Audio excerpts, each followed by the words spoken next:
Hi, I'm Bobby Pena-Attack. I'm with the District 9 Leadership Group, and you will have 3 minutes each to answer our questions on homeless and unhoused question.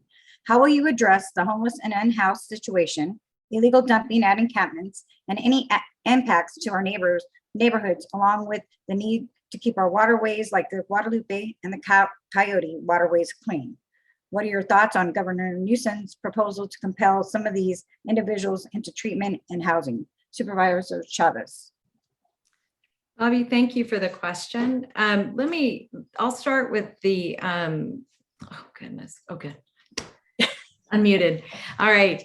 I'll start with the, with our waterways. And let me say that one of the challenges that we have, and we just have to acknowledge this, is that we have people living outdoors because we don't have enough housing for folks. So we just really have to focus on making sure that we continue to prioritize building permanent housing, building interim housing, and keeping people from being homeless in the first place. As it relates to the rivers and our natural resources, we do need to prioritize the safety of those encampments, the degradation to the natural environment. And we need to make sure that we clean up those encampments where we see that we must in order to protect those both safety and the natural world. Just one point on that, we are in the process of rebuilding Anderson Dam. And when Anderson Dam starts to be rebuilt, you're going to see less water in Coyote Creek. And that means that Coyote Creek is going to be at much greater risk, I think, for being negatively impacted by encampments. The other problem we're going to have is it's going to be much more difficult to control how much water is coming in and out of the dam, which means that it will also be less safe for people who are homeless to be along it. So one thing that the county's working on, and I believe the city is doing this too, is we're working on creating some agreements with the water district that give us much more flexibility in terms of being able to clean up shared areas. And one challenge we have is there's so many property owners along each creek that it makes it really difficult to get in there and decide when and where and how and who's going to do cleanup.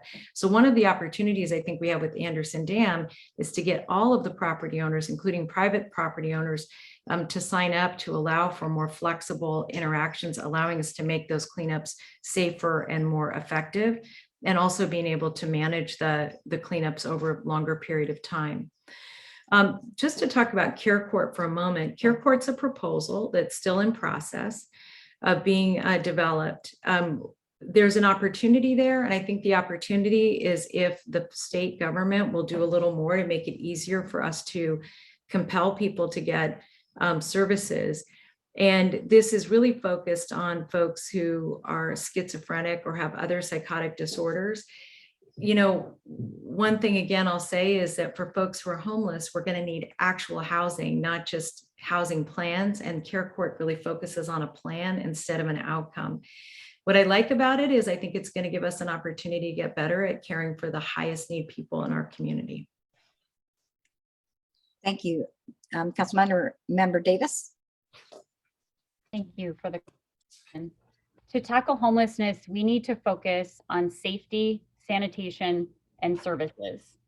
For safety, everyone needs to be sheltered, whether it's in interim or permanent housing, or less ideally at a designated safe parking site. Sanitation, like trash, bathrooms, and laundry services, can be cost effectively provided at all these shelter solutions. And I say shelter because they're not all housing, right? A designated safe parking site is not housing. But camping along our waterways, our parks, or on our streets is neither safe nor sanitary and should not be allowed if shelter is offered. Along with safety and sanitation, all types of shelter sites need to provide services. These services need to help people reintegrate back into society, to take care of the root causes of their homelessness, whether those were employment related or physical or mental health related or addiction related causes, or some combination. But social services like that are in the county's purview, and we need to work together between the county and the city to ensure that we have a strong partnership. As mayor, I will work to forge a stronger partnership with the county to ensure that we are working arm in arm to alleviate homelessness so that we can provide safety, sanitation, and services for homeless individuals. We have to pool our resources to provide those things so that people can have a better quality of life beyond living on the streets. Regarding Care Court, I am not one who always agrees with our governor. In this case, though, I do support the Care Court idea. I think it needs to be for judges to be able to order not just mental health treatment, but also addiction services and treatment for homeless people, even if they don't want it.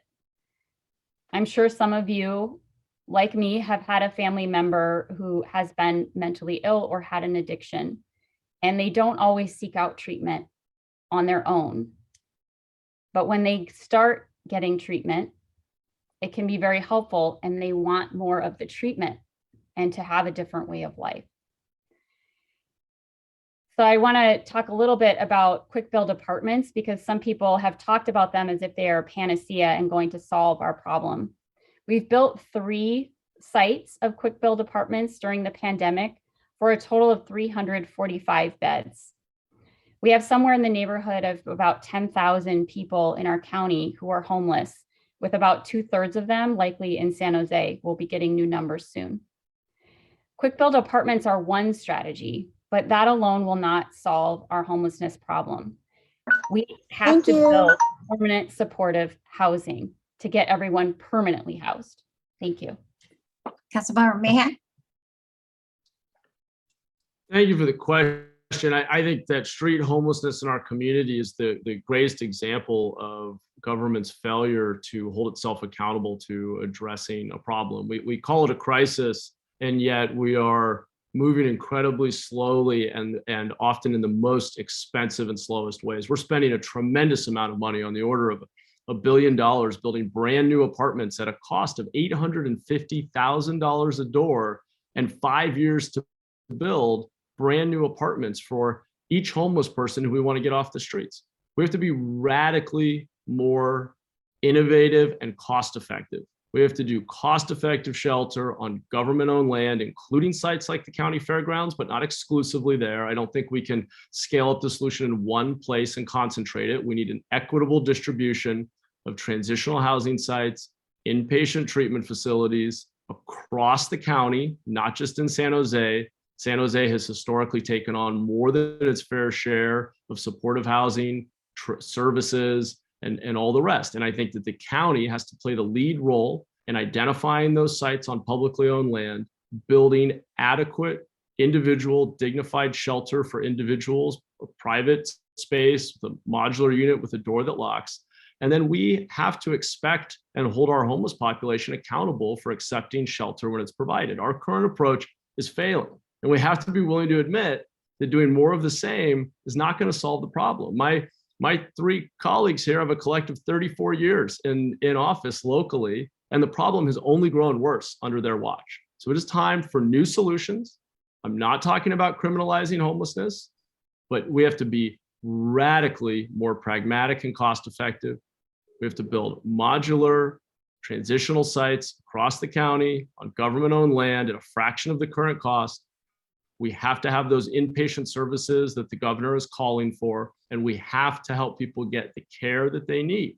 And right now, it's a revolving door over at the jail and in the court system. You can ask SJPD, and they will tell you they're picking up the same people on the streets every day, and there's nowhere for them to go because our services are voluntary. I have had direct experience with friends and family members suffering from addiction and mental illness. They're not going to suddenly, especially when it's really severe, just voluntarily say, I'm ready for help. Sometimes that happens, but there also has to be accountability. We have a responsibility to protect the broader community from the harm that individuals cause when they are severely addicted or mentally ill. That has to be part of the conversation. We are not being pragmatic or accountable enough. Thank you. Thank you, Councilmember Perales. Yeah, thank you very much. First off, I want to say the one challenge that I just heard with Councilmember Mahan's statement is that We can't force people to take housing or shelter against their will. And we would have to arrest them to force them to do that. It's just illegal in this country. Simply because we build a tiny home shelter doesn't mean that we can now force somebody that is currently homeless to move into that. The solution is just as complex as the challenge. And I think we need to focus on three things specifically. I have also fought against our current mayor, who has admitted last year in his State of the City address that his biggest failure during his tenure has been his address and the challenges with homelessness. And I have been pushing back with solutions over the last 7 years. And these would be solutions that I would champion as mayor. Number one is sanction encampments. What we're doing today simply isn't working. By going out to encampments and abating them, all we're doing is shuffling people around. And a lot of times we just clean up a location and within 24 hours, people come right back. That is, as a failed solution, it's not a solution at all. We need to be able to give people an alternative location to go. And we know today, we simply can't build enough solutions of permanent supportive housing, emergency interim housing, the tiny homes, hotel, motel, conversion rooms. We just can't build them fast enough. So we need that first entry level solution of sanctioned encampments to be able to redirect people to, if we truly believe we are going to clean up the challenges that we have with the illegal encampments that are spread throughout our entire city today. Secondly, we need to multiply our efforts on building solutions. Those solutions are the permanent supportive housing, number one. We need housing options. We need to have a ladder that gets us to that permanent supportive housing. Ladders like the emergency interim housing solutions, hotel motel conversions. And I have led over the last 7 years by example to build the most solutions in my district to show that we can do that, to show that we can create these solutions. Unfortunately, we haven't had that equitable distribution throughout the rest of the city. And as mayor, I would ensure that we have that same type of leadership and that equitable distribution of these solutions being built throughout our entire city. Lastly, we need to be able to work better together.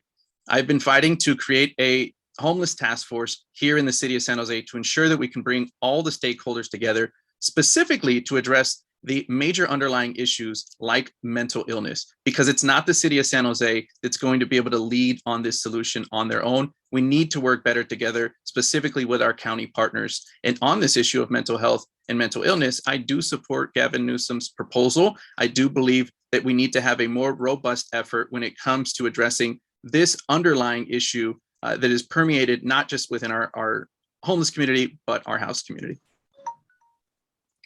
Thank you.